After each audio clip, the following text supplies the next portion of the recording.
Hey guys, it's Bella and welcome back to our Gothic group lesson number 5. And our topic for this week is, in terms of our historical introduction, is music. So we're going to think about what music would have been like for the Goths, and we're going to look at some of the historical evidence for Gothic music. And our three main sources of this are Isadoras Seville's encyclopedic book, The Etymologies, which describes Greco-Roman music theory, and also make some reference to barbarian deviations on this. And I'd say it's generally safe to assume that most of the barbarian things he references are in fact Visigothic and not other barbarians. We also have Boethius, who was in fact executed by King Theodoric because he was involved in a plot to execute him, a very exciting and dramatic turn of events. He wrote an extensive treatise called On Proper Music, which expounds sort of Pythagorean music theory and mathematics.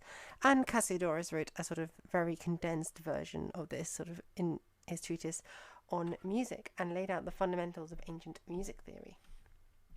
So let's look at Isadoras Seville first. So Isadoras Seville was born about 560 Common Era and died in 636 Common Era.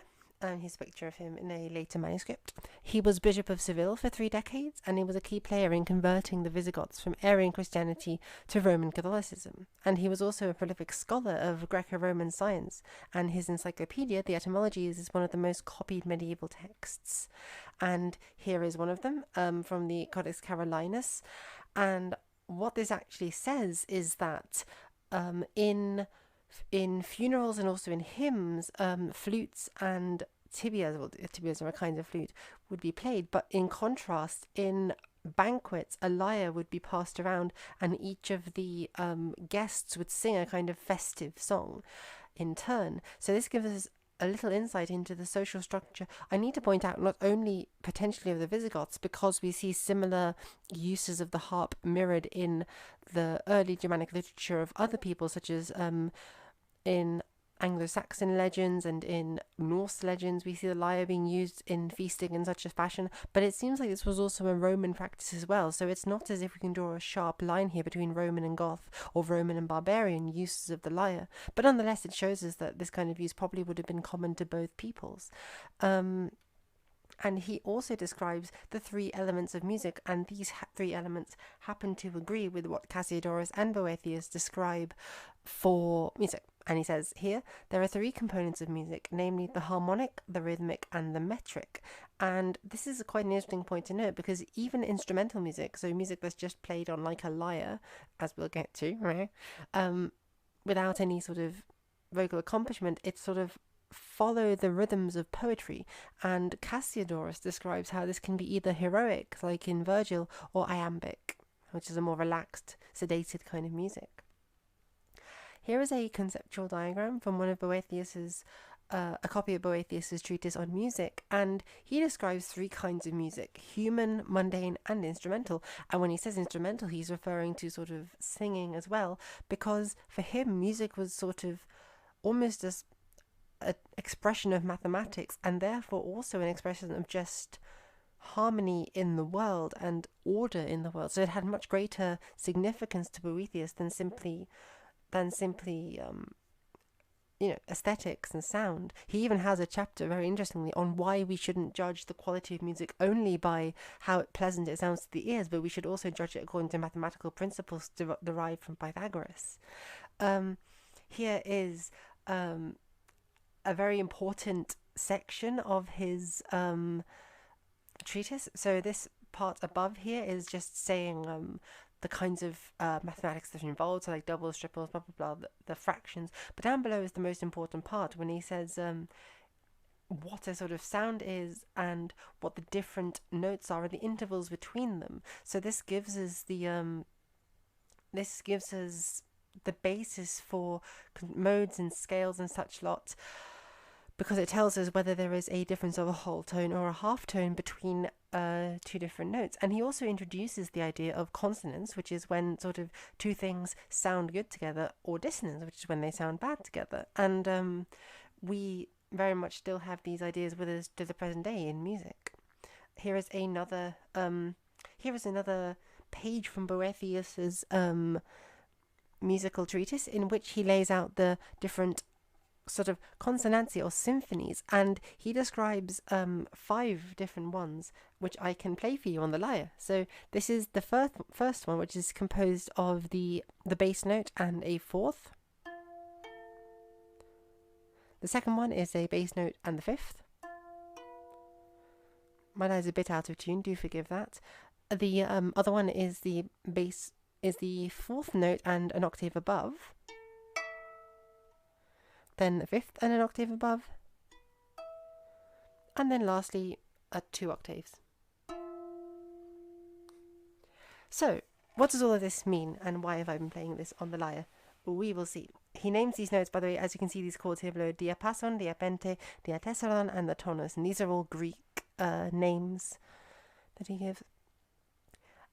Indeed, here in the Codex Carolinas, these are just the 3 kinds of music that Isidore was mentioning earlier. I don't know why that's in here, but now we get on to the actual instruments themselves. So Cassiodorus and Isidore talk about the different kinds of instruments, as does Boethius, but in less detail, the different kinds of instruments that ancient people used. And it seems 2 of the big common ones, aside from sort of drums, which are called tympania, you would have the lyre, which we see here in a fresco from Pompeii on the right, and like pipes of various kinds of woodwinds, which we see in the mosaic from Il Domus di Tappeti Colorati, or something like this, in Ravenna. So this one here is actually from 5th century Ravenna. It's from the Ostrogothic period in Italy, whereas the one on the right is significantly earlier, but it also shows a woman sitting and playing with a lyre, not dissimilar from the one that I have in my hands now, although hers is a little bit larger and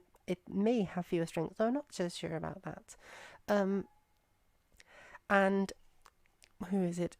Isidore describes that the panpipes, like this one that the person over there has, the man in the blue tunic, the panpipes were associated with rurals, with shepherds and such, and you can see there he's tending his flock.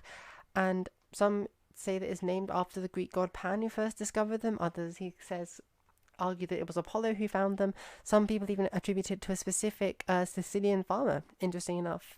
So who knows where it actually comes from, but it seems to have had quite rural associations. And the lyre, by contrast, was invented by Apollo, the story being that I think that he found like a turtle, and there was some significance of this turtle, but from the sort of empty shell of this turtle, he attached some strings to it, which were made from the turtle's guts originally, and these strings made a beautiful sound, and he sort of then took the idea and from it developed the lyre as we have it today. And a fun fact, the kind of lyre, a relatively large one that's useful for performance that the lady is holding, known as a chitarra, is where we get our modern English word for guitar from. Now, this manuscript is from Cassiodorus's really important treatise on the Psalms. Now, the Psalms were hugely important book of the Bible in the Middle Ages. You'd actually relatively rarely get Old Testament books copied, but if you would get an Old Testament book, it would be the Psalms, because they were useful for various reasons. First of all, they were very often set to music, and they were performed in church. They were sung, literally, because they were songs. They would also actually form the basis, the first elements of study of the Latin language, because you didn't really need an introductory textbook to Latin for a very long time. And certainly in Isidore's and Cassiodorus' and King Theodoric's time, the Latin that ordinary people were speaking was not very different to the Latin that was being written down in the Vulgate Bible, for instance.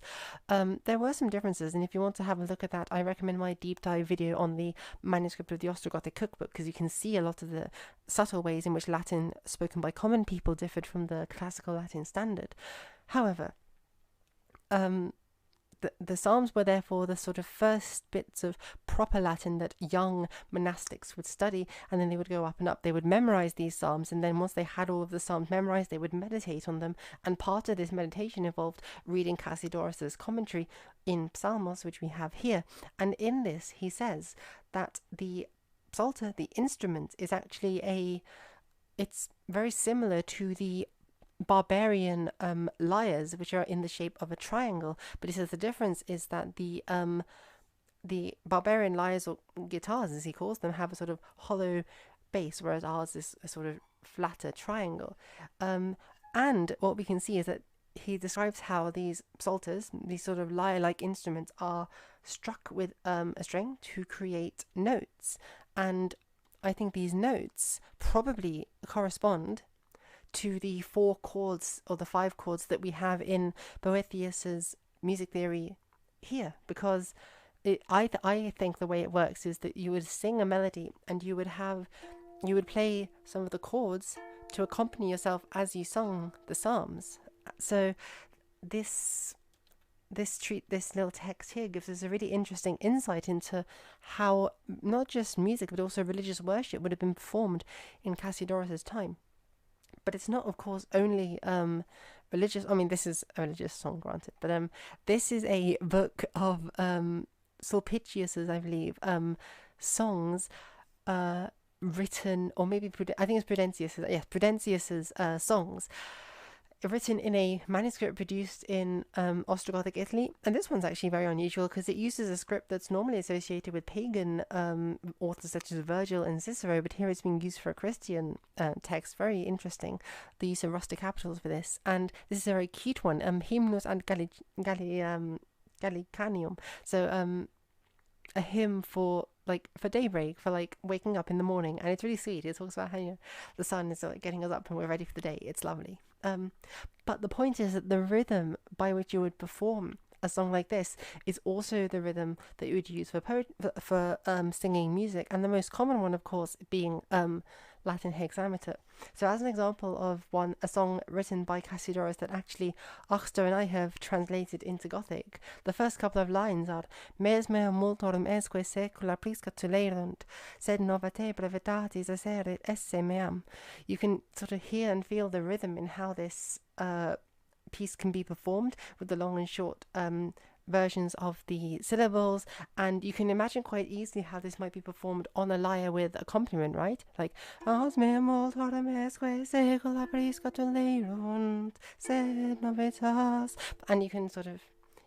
I think you can get certain rhythms that come to you naturally from performing these kinds of things. There's actually relatively similar performances in modern Catholic worship, at least when I grew up, because we would have I don't know what the name for it was, but often they were psalms, and you would have a note, and the melody would not be very complicated, and you would sort of it was a mixture of singing and speaking that you would use to perform these hymns. And then the differences in terms of singing and speaking in Latin are interesting. So Boethius, in his treatise on music, actually talks about the difference, and he sort of says that singing, like vocal singing, is actually a product of us. It's the same stuff that we do when we're speaking, but like when we're speaking, we're talking too fast, so we don't linger long enough on each of the notes. So therefore, the actual tones get you can't hear them, you can't process them, you can't appreciate them.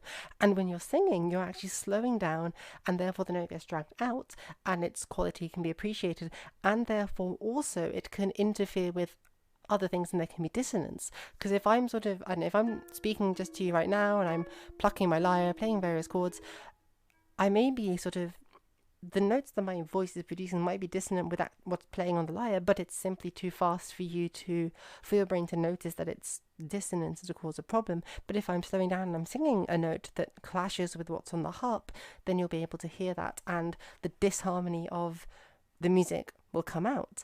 So you can see how in Boethius's view, and then also in some of the views of these other authors, music is a way by which some of the natural laws, I suppose, of the world become visible and become understood. And you can also see how it's linked quite intrinsically to even just everyday language. Like everyday language is almost like a sort of subpar version of the music which is being used every day. So the psalms, the hymns of the Christian church, it's all one of the same substance when it's being sung as to when it's being spoken, but it's just a matter of degree and context, I suppose, whether one has musical accompaniment or not.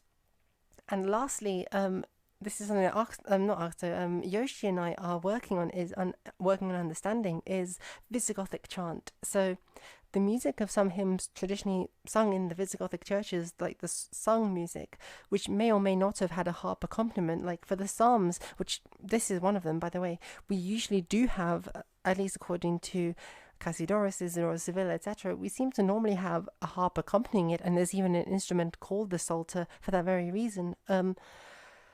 But from the sort of 10th, 11th centuries onwards, we actually have the notes with which these Visigothic songs were sung recorded in manuscripts, as we have in this one from a British Library manuscript, which I have not given you the full name of, so you can't look it up. But trust me, if you type in Visigothic chant into British Library manuscript, you'll find it. And it's these little dots that you can see above the last line, these dots and these squiggles, and frankly, they're very difficult to interpret. We're trying our best, and we'll try to do a performance of this at some point, and we'll record it and upload it to YouTube for you guys. So, I mean, that's the end of our little foray, I suppose, into Gothic music. I do apologise that it's not going to be tremendously relevant to the context, to the content, rather, of our